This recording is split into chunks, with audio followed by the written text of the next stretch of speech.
good morning. Good afternoon, actually, now, everyone. Thank you so much for being here today. My name is Britta Dornfeld. I use she, her pronouns, and I'm a project manager at Environmental Initiative. And one of the projects that I work on is our Sustainable Growth Coalition. And so I want to thank you for joining us today for this Sustainable Growth Coalition Learning Lab on engaging communities in circular solutions. We hope that today is fun, interactive, and that you leave having learned something that you can use in your work. So to get us started, I would like to acknowledge that we are convening this space from Minnesota, which is the homeland of the Dakota people, and where the Dakota and Anishinaabe people, as well as Indigenous people from other tribal nations currently reside. We'd love for each of you, after you've changed your name, to let us know in the chat where you're calling from and the native land you are on, as well as who you are if you haven't already introduced yourself in the chat. If you don't know the native land you're on, Rachel, thank you, just drop the link in the chat and you can use it to look it up. So I'm going to drop my introduction in the chat quickly as well, and we can get started. So before we get into our discussion, I do want to give a brief overview of Environmental Initiative and the Sustainable Growth Coalition. At Environmental Initiative, our mission is to catalyze collaboration across perspectives, power, and systems for social equity and environmental health, with a vision that relationships foster an inclusive, just, and thriving world for all beings. We have many program areas, one of which is the Sustainable Growth Coalition. The coalition is a business-led group fostering cross-sector collaboration and leadership to advance a circular economy. Today's event is a learning lab, which is part of the Sustainable Growth Coalition's best practice series. Our goals with these events are to provide you with tools and resources and create a space for you all to connect and learn from one another. Today, you'll get to hear from our speaker, John Holm, after which we'll have about 10 minutes of Q&A.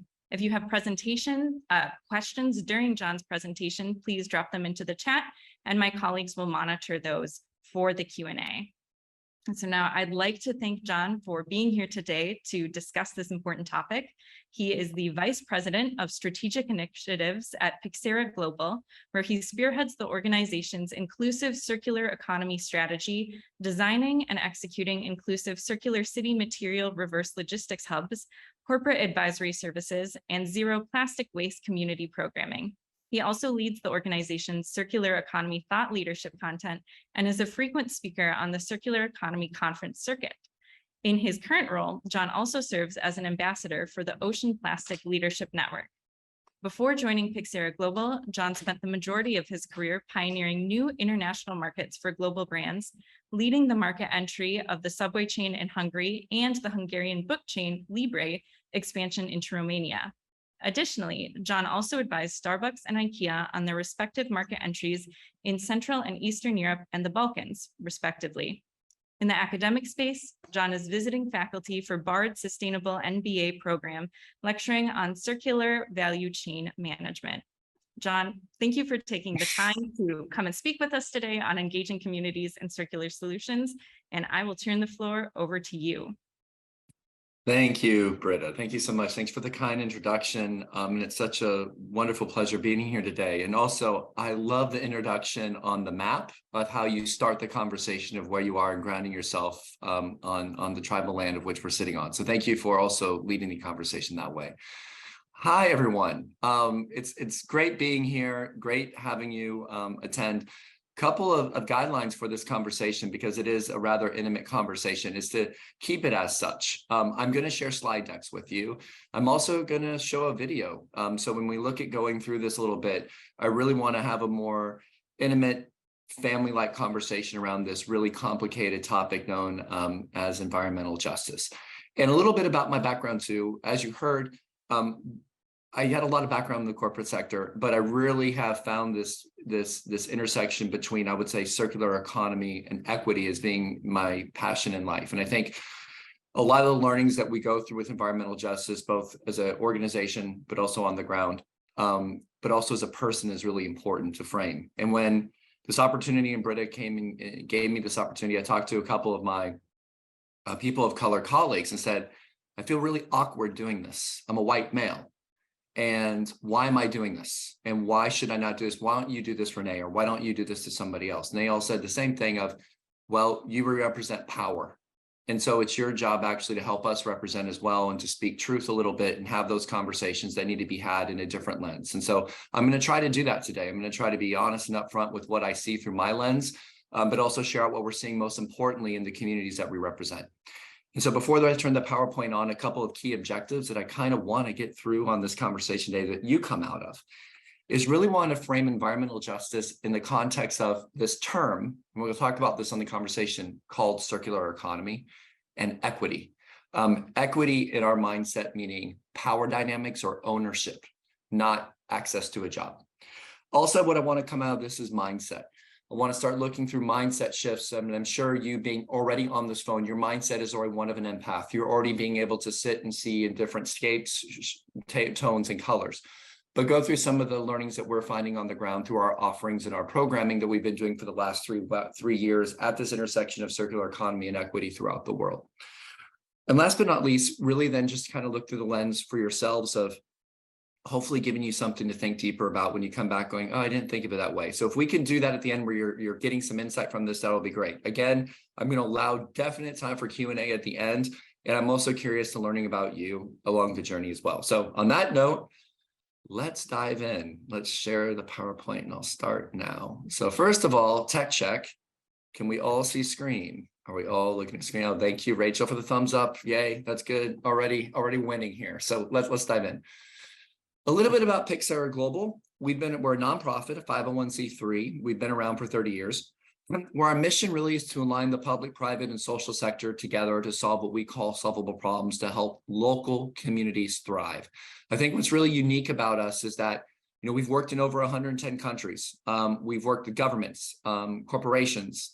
We've had some really interesting engagements, but the way we work is we're kind of behind the scenes.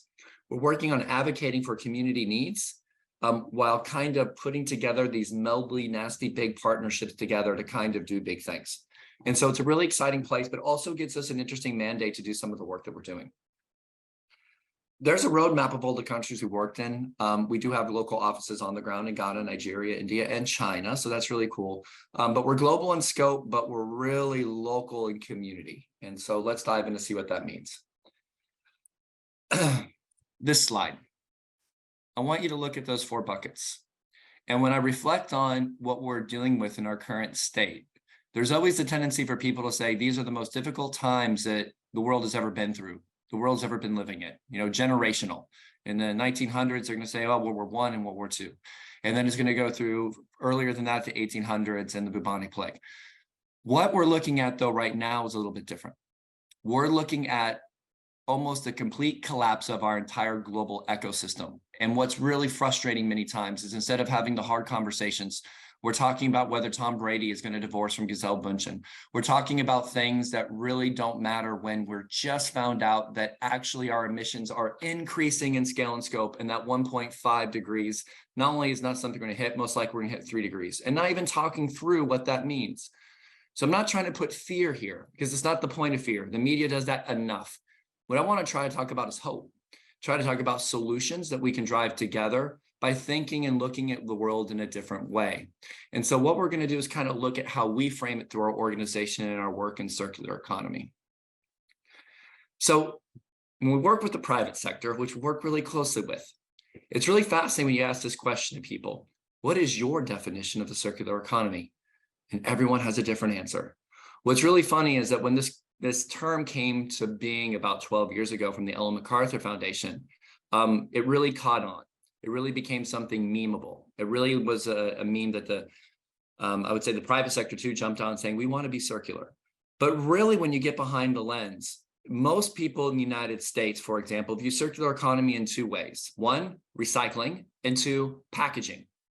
That does not address the problems. That is greenwashing. That is not touching the surface. Recycling hasn't worked for 40 years, and we just found out that plastic cannot be recycled. It won't be recycled, and yet we still continue on producing more. That's just the reality and the facts we live in. What we focus on, though, is something different, on the systems change aspects of the circular economy, which is against mass consumption. It's really pivoting towards what we call profitable degrowth. And what we look at that is then reduce, reuse, regenerate, and equity. Those are our 4 pillars. So everything that we do around the circular economy space, whether it's with our private sector, advocating for them to jump on board with these initiatives, or doing that in our work alone, those 4 key terms are with us everywhere we go. And that's important as we frame it, because now I'm going to ask you a question. And we're going to talk about equity in the circular economy right here. This is kind of a fun question here. So by show of hands, use your little buttons. Question for you all. When was the last time that you went and got your shoes repaired, if ever? Has anyone here ever got their shoes repaired, like paid for it? Yay, Tess, well done. Can somebody do me a favor and count how many people paid money to get their shoes repaired? Oh my God, this is great. Oh my God, this is not the normal audience, but this is really good stuff. You already are exhibiting great behaviors. This is wonderful. Awesome. How many hands up do we have right now? I saw 9. Awesome.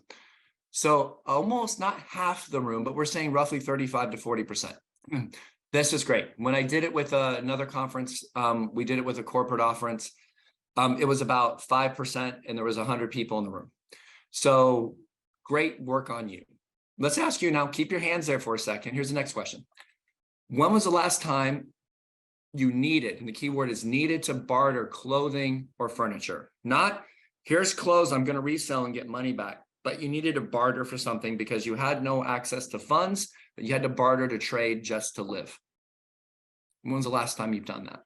Or have you ever done that? Have you ever said, I need a couch, I don't have any money, I'm just going to go give other furniture or other clothes to actually pay for that couch because I can't afford it? Really good stuff here. How many hands are up here, Britta? And the real Britta, I should say, not if there's any fake Brittas. 1 hand. Okay, excellent. Next question. When was the last time you had to grow your own food because the closest grocery store was 2 miles away and you don't have a car? Food desert.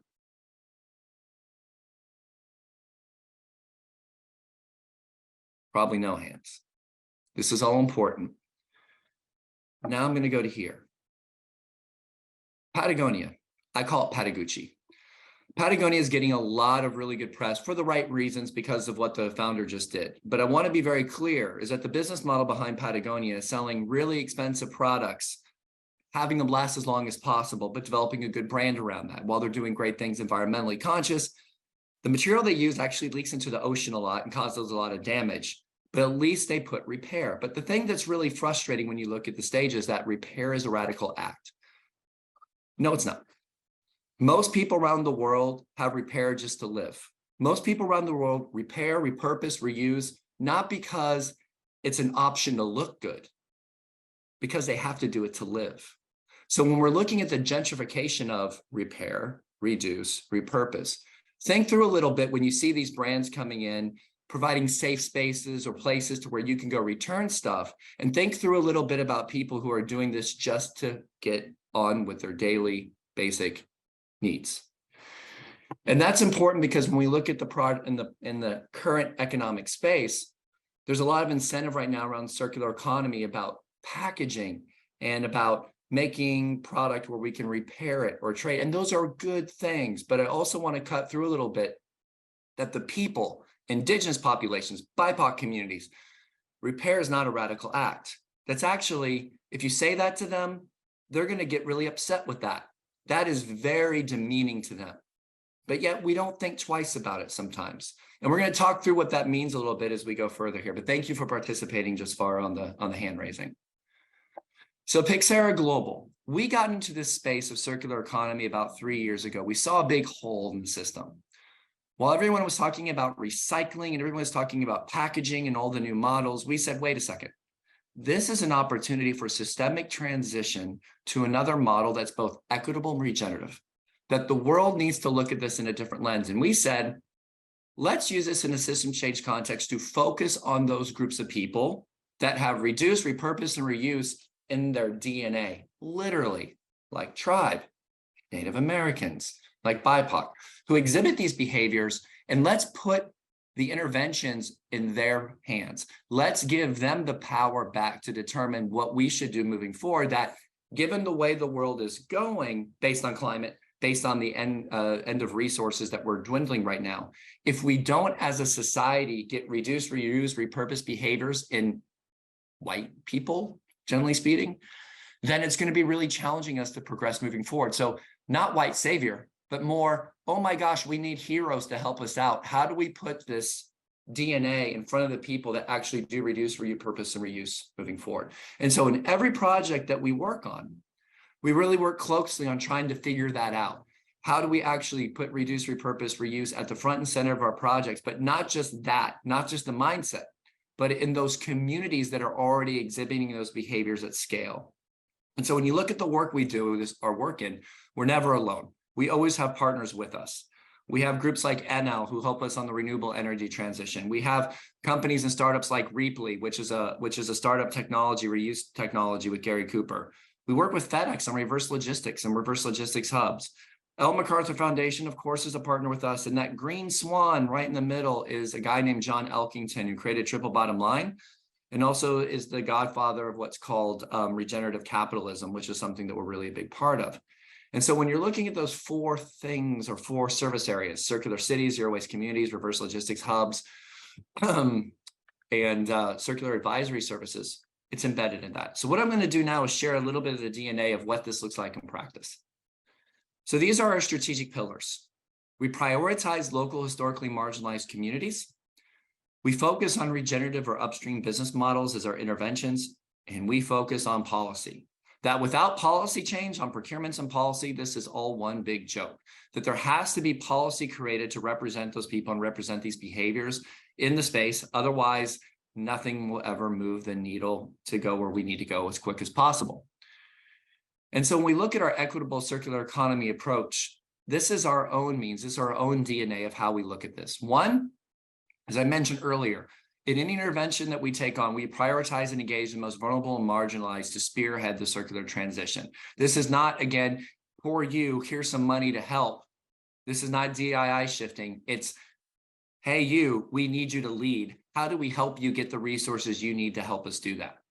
Two, we're consistently level setting with the local community. So when we go to local communities, we identify the local influencers, we identify the local NGOs, we identify the people who have the cachet that matter, but interview everyone along those processes and have mutual dialogue that in any project we take on, we make sure that they're comfortable with what's happening because it's their project. Three, we're not egos here. We rely on the local experience and expertise of our local and global partners, and we always work collectively as a team. This one's hard. We never make assumptions. Well, I would say human nature is to make assumptions and generalizations. We try to limit our assumptions and generalizations as much as possible. And then we listen first and continuously throughout the process. And so we try to exhibit that mindset and that behavior in everywhere we go. So zero waste communities. We started this about 3 years ago, this idea that we saw in the circular economy space. All of these companies have money they're trying to show for plastic. There's no money coming from cities for recycling systems. There's no money from governments calling on recycling systems. Patagonia, Lush, Burt's Bees, they're not going to pay money for recycling systems. So who's accountable to start helping clean up this mess? We call it a plastic emergency.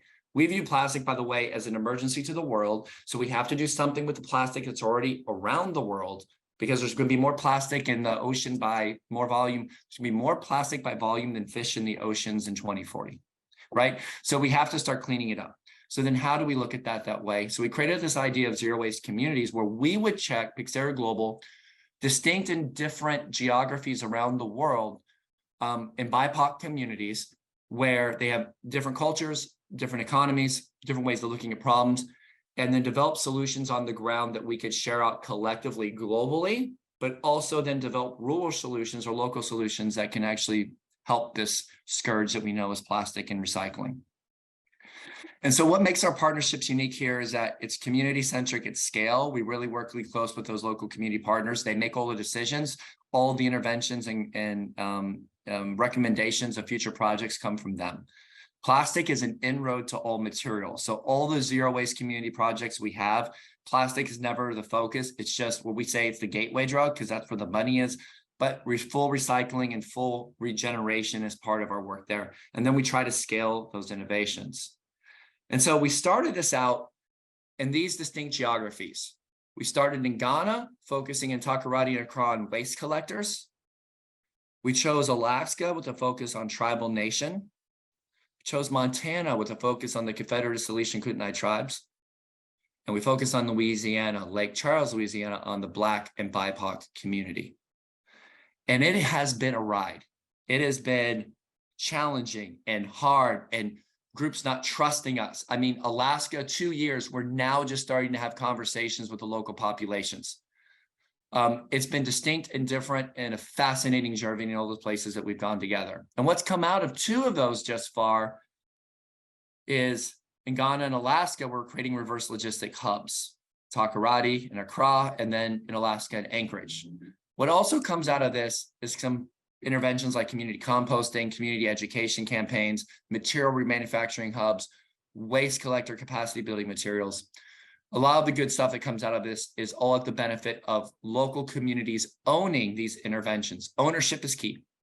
So when we say equity again, when you look at these interventions here, for example, the project that we're doing in Alaska, an Alaska tribal company owns the recycling hub that we're going to be doing our hub in. They're going to be making the money from the waste, which is great. Same with us in Accra, with the local folks there and the waste collectors having ownership stake in the community there. But what I want to now do is zero in on this tough one. And this is Lake Charles, Louisiana. By show of hands, does anybody recognize or have dealt with or have worked in Lake Charles, Louisiana before?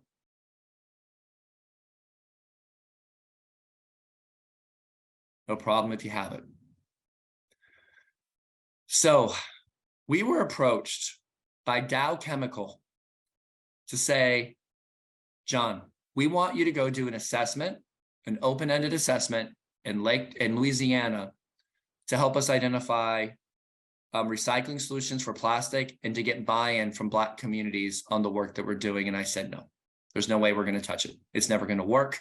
The petrochemical industry has destroyed Louisiana. There's no way you have any credibility. And they came back again and they go, John, what would it take? What could you do to where this could potentially work, where we could just pay for the assessment and get out of the way and you do what you do? And I said, well, the only way we could do that is that Southern University has to come with a partner. We're not going to focus on plastic as an economic opportunity. We're going to focus on the byproducts of the petrochemical industry's effect on the Black population in a non-Dow site, which is Lake Charles. And that we're going to focus on health benefits potentially afterwards for the interventions. And if you agree, then we can do it. And of course, thinking they're not going to agree. And they agreed. And this, they said 2 years ago, we agreed on, and we just started the project just because of the complexity. So what I'm going to share with you is some details of what we've learned and how it stings. It really stings of what we're seeing on the ground. So just for context, to frame what happens, what's going on in Lake Charles, Southwest Louisiana is the largest exporter in the world of liquefied natural gas. So you see the economic crisis that's happening in Europe around gas with the war in Ukraine. Louisiana's kicking up. As we all know here, probably on the call, the Gulf Coast is a dead zone, chemical cancer alley. There's no fish alive, and all the petrochemical sectors have their teeth in making liquid natural gas. In Lake Charles itself, it's historically Black community. There were 2 deadly hurricanes, no FEMA funding. It's all blue tarps. In North Lake Charles, it's all blue tarps. All the Black folk live, it was just see it outside unseen. It was crazy what they were going through. The Louisiana local government says that local folks can only eat 1 fish per month from the local food supply. That's not recommended either. Food desert, I brought that up earlier. The closest grocery store is 2 miles away. They would try to grow their own food, but the soil is so corrupted and so toxic, they can't do that. And then the petrochemical sector is trying to buy out North Lake Charles, where all the petrochemical investments sit. White people are getting 60% more value for their homes than Blacks. This is happening right here, right now. And so what I'm going to share with you is a trailer.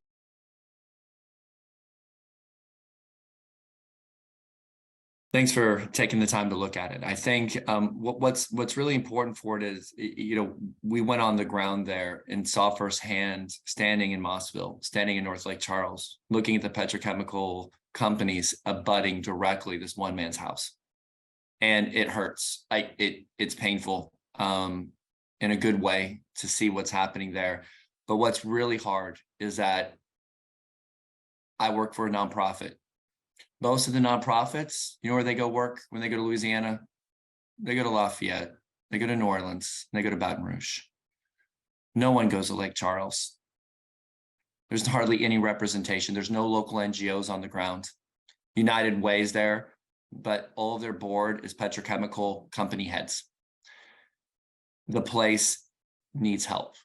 And so when we started coming in there, it's just been an eye-opening experience and one that we're really looking to engage on moving forward. And so I'm going to go back to share the deck to kind of talk about what it looks like moving forward.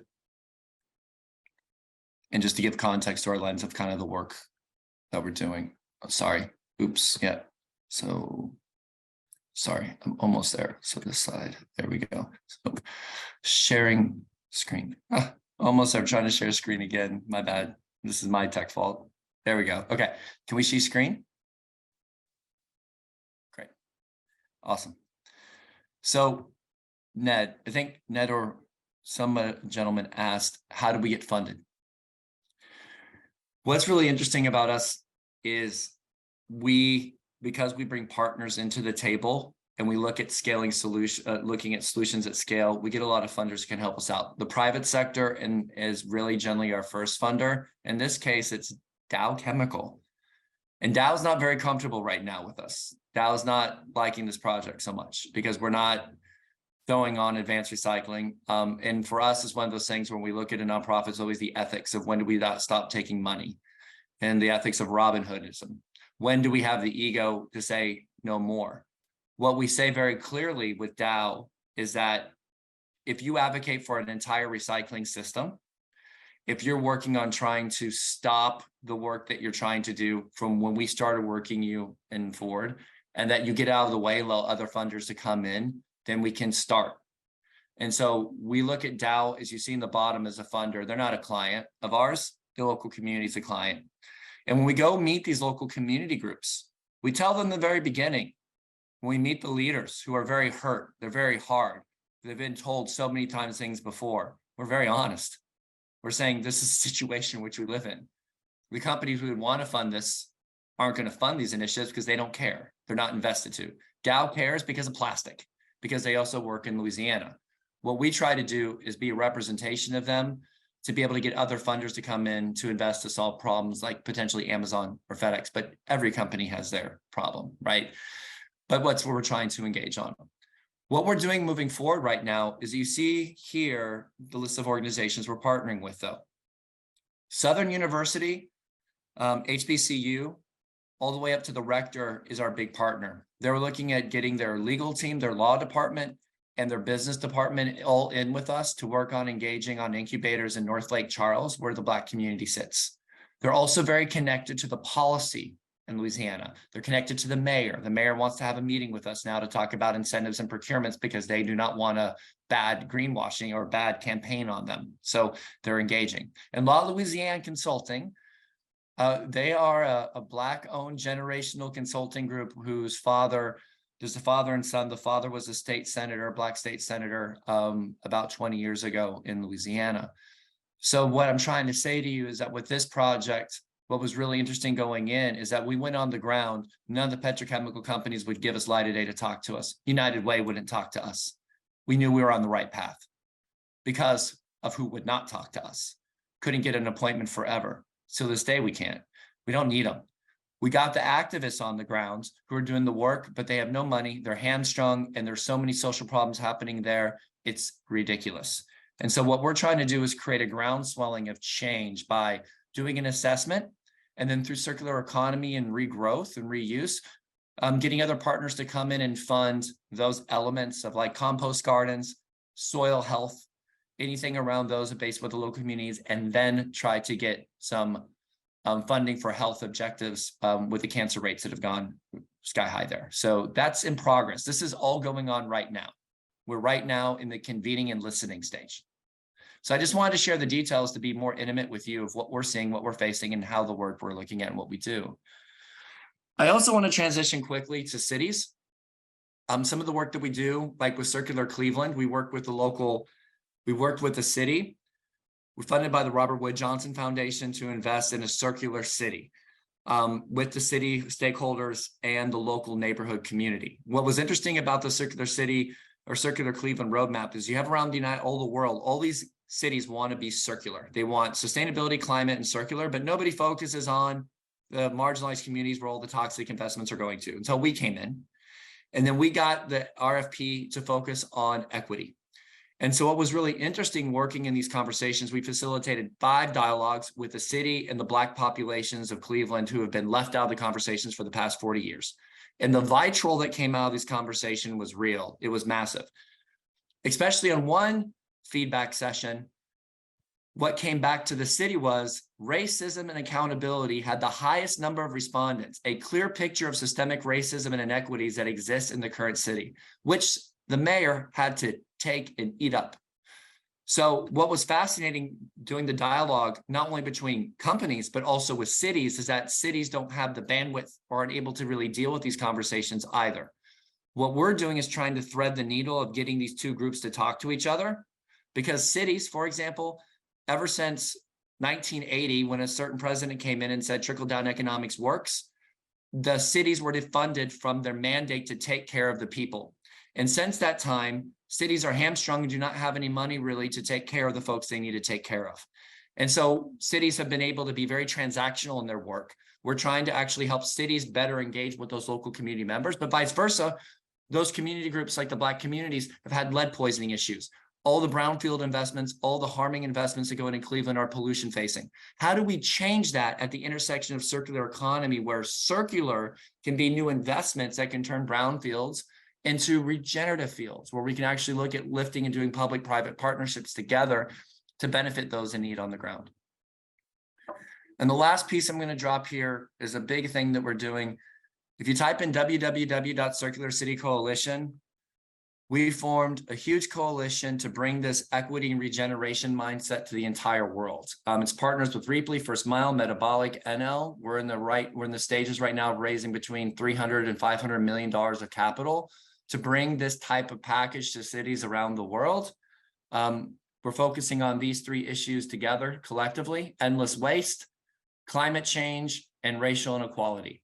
And those 3 issues are all foundational issues. And through our methodology and approach to policies and procurements, we're trying to lift the world up. I'm not going to read you the slides writ large. You'll have these slides afterwards to take a look at.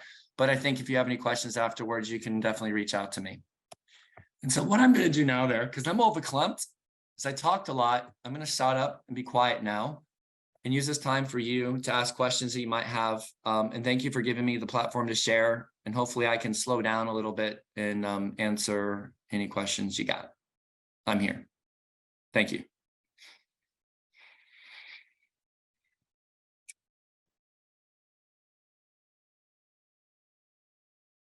If you have any questions, take yourself off mute, say hi, your name, where you're from, what's on your mind. I'd be happy to answer any questions that you have.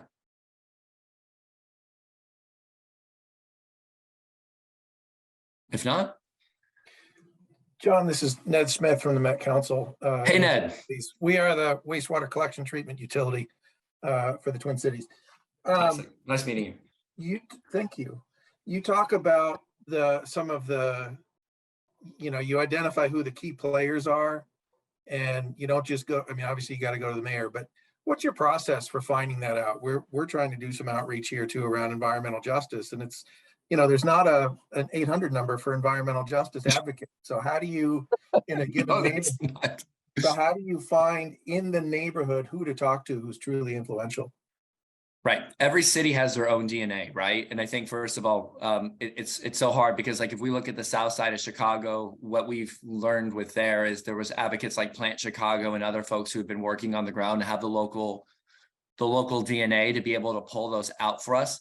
A lot of times we find it through the following: faith, churches, 1, 2, big organizations like NAACP, organizations that have their tentacles in there in a way, have always been helpful to reach out if they view us being authentic.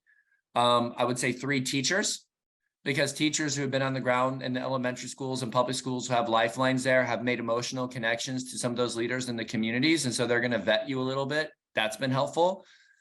4, athletes. I know that's hard, but athletes have a lot of connections if they even come from those communities where they can go back, and there's a hero worship there a little bit, which is actually helpful for us.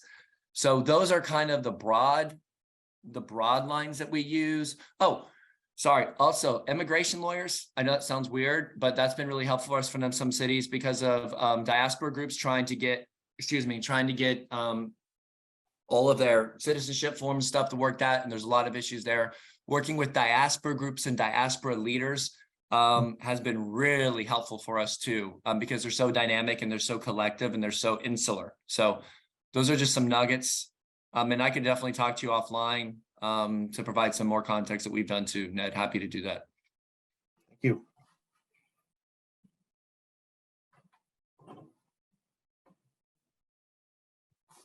Hey, John. Jeff Standish Jeff. from the University of Minnesota. Hi, Jeff. Nice to meet you. Thanks for your slides and your thoughts. Some really interesting and great work that you guys are doing there. And I guess first a quick comment. It's not surprising to see the timelines of individual projects being so long, given what I've learned in working with some of the indigenous tribes here in Minnesota, and just the need to build that trust, that level of trust, before you even start talking about implementation and project work. Amen. I appreciate that. My question is, and this is something Britta and I have talked about this a little bit, as well as maybe some other folks on this call. And I don't want to speak for the entire university because I never do, but I've talked with a lot of folks in this space about how to best measure progress in environmental justice work. I mean, the easy way to ask the question is, what are the metrics that you guys use? But it's not just about metrics. Some of it's qualitative, some of it's quantitative. And so I want to see what your thoughts were on that. It depends on the geography. So if we're looking at cities, for example, one of the things that we're really trying to do is procurement, which sounds weird, but how much procurement change that you can get around a city on, for example, how much investments are going to come into those historically marginalized communities that are pollution facing. Those are clear quantitative metrics that people can understand that are important. Those take time, right? That's more, I would say that's more of an outcome to impact measure, but I'm just trying to give you some clear lines aside of what we look at broadly long-term. Short-term, I think a lot of it is done qualitative around mobilization of activity. So if you're looking at getting people just to show up to an event and start having ownership of informing what their community goals are, how many times they're attending to get to the table, and then is there any change happening around reduce, reuse, recycling, any cleanups that are happening in the neighborhood, to see pride coming back by the initiatives created. A lot of this, as you know, is bringing hope back in. And one thing that we always say about the built environment, a lot of talk in the circular economy space is about demolition and equipment. Demolition and construction, material, concrete, and built environment is bad for climate, which we know, and how to make buildings more insular. What we try to say is, how do we make communities more insular? And there's really looking at how do you get, for example, Majora Carter, she's based in the Bronx, amazing woman to get to know. She just has a book out, and we met her at Clinton Global Initiative. And her philosophy is this: we want Black dollars being spent in the Bronx and not leaving, instead of going to the nice places all the time. So how do we build community and get community gatherings where money of our own money is being spent to our own money and our small businesses? So small business actually is a wonderful tool, because that brings pride, that brings community, and that makes the money stay there. And so anything to kind of work around that is really helpful for us. When you're looking at the zero waste community work, it's a little bit trickier, because when we're looking at waste, we can be very quantitative on how much waste we're procuring or pulling from those communities that's been harming the environment. So for example, in Alaska, fact, there's more coastline in Alaska than there is on the Lower 48 combined. Fact two, there's so much plastic waste running up on the shorelines of Alaska because of the gyres of Taiwan, South Korea, Japan. The shorelines are covered. It's gross. It's disgusting. But the problem is all of that waste is on tribal lands. There's no infrastructure, there's no landfill. It just degrades into the environment. So for us, Jeff, a clear win for us that helps is that we can say, here's how much we're pulling out from you, from those areas which are helping, and we're converting that into product, upcycling it into other material which they can own. So if, like, for example, building material in Nome, Alaska is 8 times more expensive than that in Seattle. And so what we can say is, well, here's some building blocks you can make out of this waste that you've created that you can sell or use. I know that's not transformational, but that builds trust. They're going, oh, wait, you just created something. You're cleaning it off our lands. You're then allowing us to take this stuff, buy it or sell it ourselves. So as you said, Jeff, that's 2 years of us building trust. Now they're going, we can sit at the table with them, but it's hard. Like you have to roll up your sleeves and get really dirty and frustrated and know your space. I appreciate that. I look forward to touching base with you offline. Fantastic.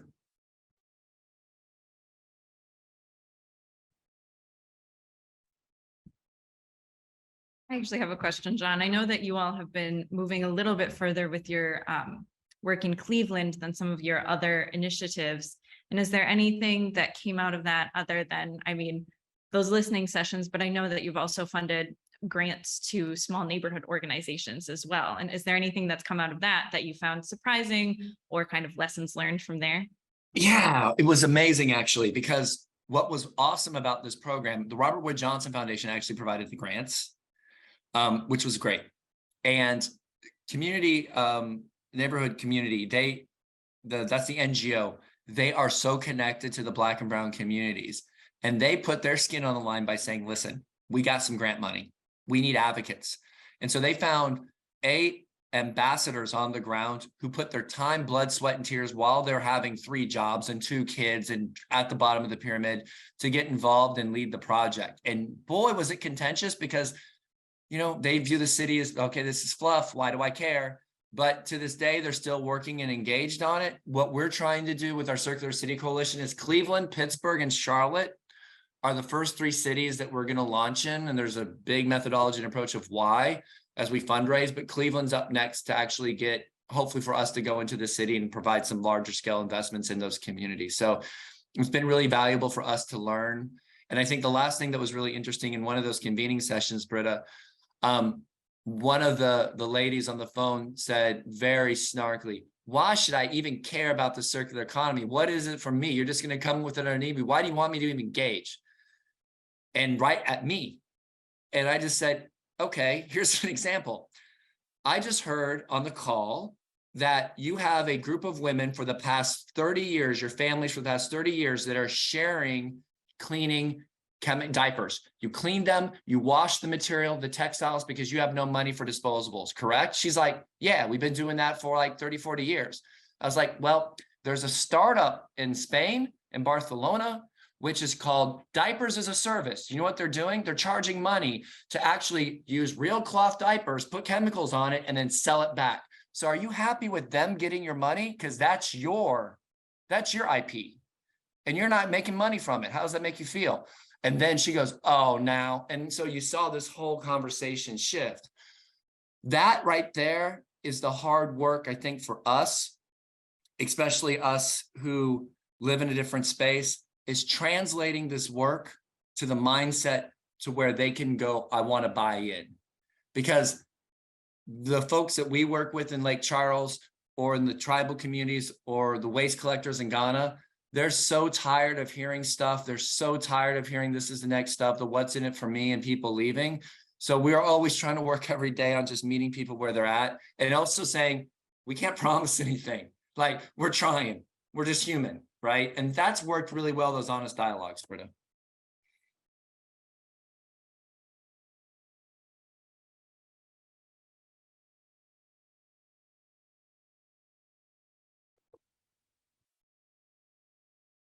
Right. I'm not seeing any more questions in the chat. We probably have time for 1 or 2 more questions. Does anyone have anything else they'd like to ask John while we have this time with him today?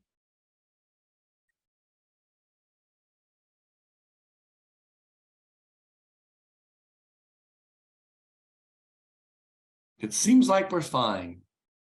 I got a quick question, John. Sure, Jeff. Have you participated in Circularity, the Green Biz conference? Oh, yes. Okay. Often. Yeah, we I think we I did may have two- seen your name there. That's why I was wondering it. Yeah, we did 2 sessions there last time. We're there often at Green Biz, and we lead a lot of the equity and inclusion conversation. So what we try to do is bring it mainstream. So probably that's where you've seen us. Cool. Thanks. Thanks. John, sorry to be behind in terminology, but can you give a brief definition of greenwashing? Yeah, greenwashing. So the appearance of being sustainable when in fact you're saying look the other way. So if you haven't heard the term like recycling plastic, so like for example, Adidas said that their shoes are made out of ocean plastic waste. Once you go behind the scenes and see their shoes, hardly any plastic from the ocean is procured in them. It's only like 5 to 10%. And so when you're looking at what that means, it's lying to the public that they're doing something good when that's really not necessarily the truth. And they're making high margins about it, margins from it. So I think greenwashing is really one thing that we're always working in the corporate sector of trying to be authentic with your circular strategy, call yourselves out, and don't lie. But unfortunately, that's the soup du jour today.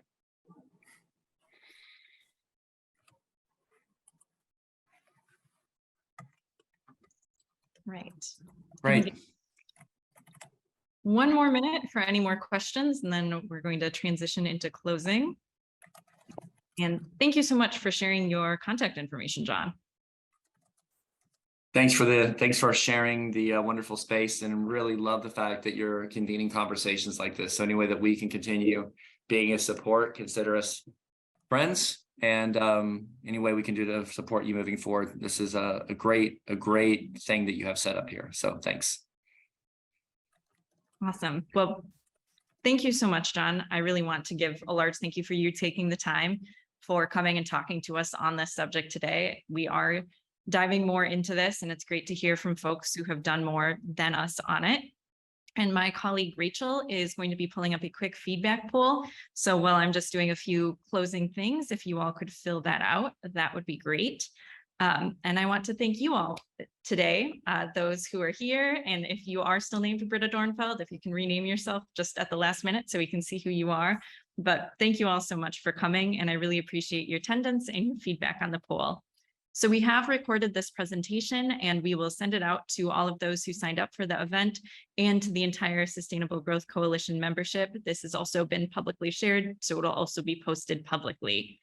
Our next Sustainable Growth Coalition event is going to be a happy hour after Thanksgiving at Forgotten Star Brewing in Fridley on Tuesday, November 29th from 4 to 6 p.m. And our next meeting will be on December 8th from 1 to 2:30 p.m.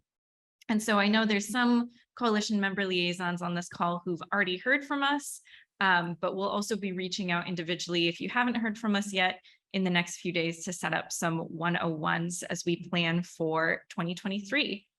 And so Rachel is going to close the poll in just a moment, but before she does that, does anyone here have anything they'd like to share with the group?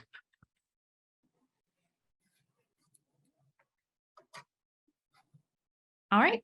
Sounds good. Well, I do have a few folks I'd like to thank as we close out today. John for speaking, and also his whole team at PYXERA Global for helping us put this together. And then also to Rachel and Natalie and everyone else from Environmental Initiative who had helped us put this together on our end. Thank you so much. Rachel has been our Zoom czar today, and I always really appreciate her help with all of this. And I also want to finally thank you all for coming and being part of this today. So thank you all so much.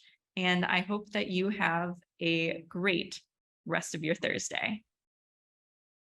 Thanks, Britta. Thanks, Rachel. Thank you, Britta. All right. Thank you all so much. And I am going to end the meeting now. Have a good one.